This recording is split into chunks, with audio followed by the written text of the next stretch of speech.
Hi, Earth Signs, Taurus, Virgo, and Capricorn. Welcome po sa ating channel at ito ang inyong daily gabay, tarot reading, love reading for September 5, 2023. Please be reminded that this is channel reading po. So, maaari kayong makarelate o hindi, just take what resonates. Gamitin ang reading na ito bilang gabay lamang. Balik po kayo dito bukas para sa ating daily gabay, tarot reading, love reading for September 6, 2023. Please like, subscribe, and click the bell button para updated po kayo sa daily tarot reading natin. Maraming salamat po. Spirit guides, ano po ang ganap kay Earth Signs today? Taurus, Virgo, and Capricorn. By the way, Virgo, may birthday reading po tayo sa channel natin. Search nyo lang po sa channel natin. Scroll down nyo lang po. May Virgo reading tayo sa birthday reading for this 2023. So, check nyo po.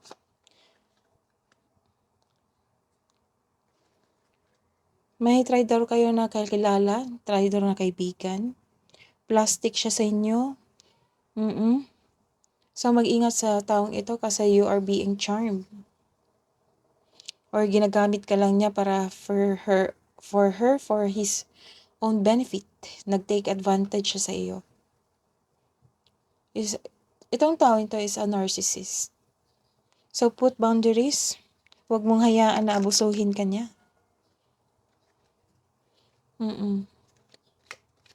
May alam tong babae ito sa charm. So, hanggat maaga, this is a sign na kailangan mong iwasan tong taong ito. So, this is the second card na nagkaroon kayo ng boundaries because you love yourself more. You are guarded. You are taking care of yourself. Iwan ko na tong taong to kasi toxic kasama, toxic sa workplace, ganun. Ayaw ko tong maging kaibigan kasi masyadong insecure sa sarili, insecure sa kanyang kapwa. Ayaw mong masira yung happy mode mo. Kasi masayahin ka. Masayahin. So, sa ilan sa inyo na may karelasyon, this is the confirmation na soulmate mo na siya, yung karelasyon mo. Oo. Nagkaroon ng soul connection, matibay na relasyon, nagkaroon ng seryosong commitment. So, some of you, nakikita ko dito, nag-propose na tong taong to sa'yo. Or magpo-propose pa lang. Kasi nakikita niya sa'yo is, ito na yung taong pakakasalan ko. Yung kasama ko sa buhay. So, nagkaroon ng reflection, kaya nag-decide siya ng magsama na kayo. It might be aamin na to. Magpropose na siya sa'yo. So, may narcissist din dito. Na kasama. Kakilala nyo. May na-sense ako. May natanggap ako na energy na this is your family member or family member ng iyong kapareha na hindi boto sa'yo.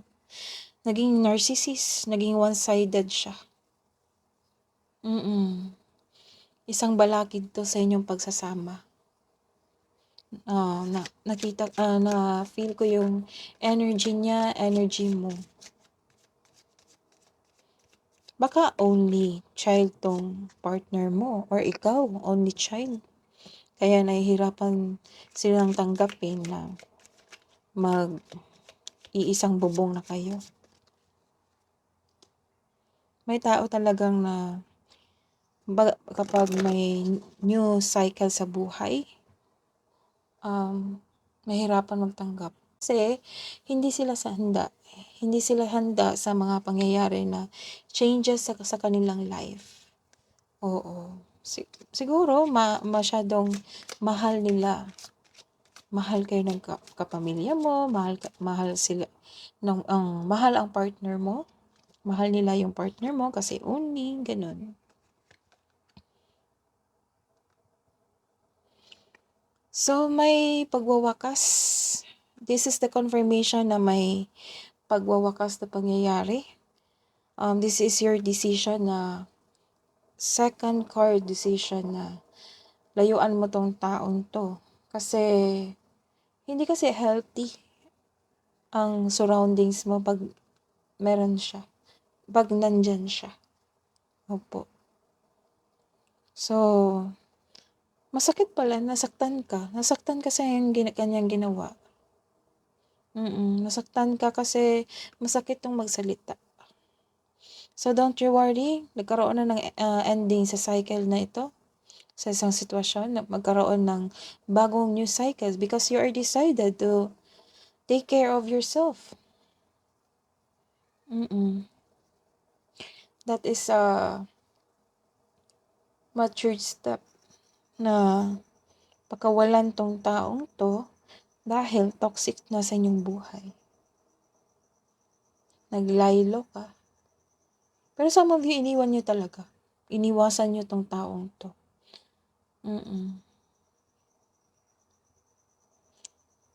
So, may nakikita ko ditong pagpaliban. Why? Siguro, may gagawin ka pa habang kasama siya. Pero decided ka na iwan tong taong to. May wino-workout ka lang. Siguro kausapin mo pa or may trabaho pa kayo na kasama siya. So, mag-ingat din kayo sa scam investment. Nagdesisyon ka na hindi pang matagalan. This is a warning card ha, na mag-ingat kayo ng sa scam. May manlolokong tao, it might be this person. Naging frustrated kang umalis sa isang sitwasyon. Kasi very toxic tong taong to eh. Wow! So, this is the confirmation na lipat kayo ng bahay. Magsama na kayo, nagkaroon ng new beginnings.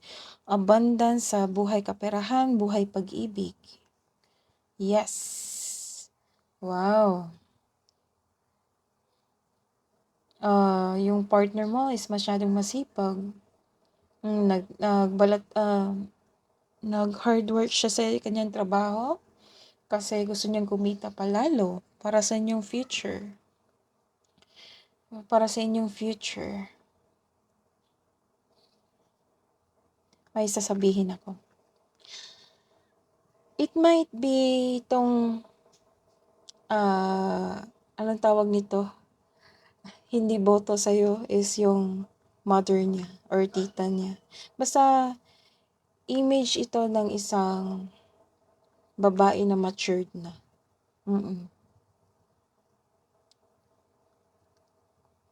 Kasi, ayaw niyang pakawalan ang taong ito. It might be you or it might be your partner. Kasi some of you breadwinner. Nagbibigay ka sa iyong pamilya or iyong partner. Kasi itong tao to hindi pa masyadong marunong mag-handle ng money. Naging materialistic siya. So, ganun. Mahirap kausap yung matured woman. Kasi, some of them is, lalo na sa mga adult pa na kakasimula na lang ng buhay marriage. Kailangan na pagdaanan mo tong taong to. Parang ingredients na siya ng inyong relasyon. Part na siya ng inyong life. So, panatilihin ang respeto. I-prove mo sa kanya, i-prove mo sa inyong sarili na karespeto ka or hindi ka ganun na kasamang tao. This is the confirmation talaga na may nanghihimasok sa inyong desisyon. This is a matured woman. Ay, may kasama talaga niyan sa relasyon. Buhay relasyon. Ewan ko ba kung bakit may ganyan. Pero part na yan sa itong taong ito, paging part to sa inyong journey, sa inyong pagbuhay, pag-iibigan. May matutunan din kayo sa kanya. Believe me. May matutunan. Kailangan nyo nang observe bakit kaya siya ganito, gano'n. Siguro may realize kayo soon na kung bakit siya ganyan, ka-overprotective, gano'n.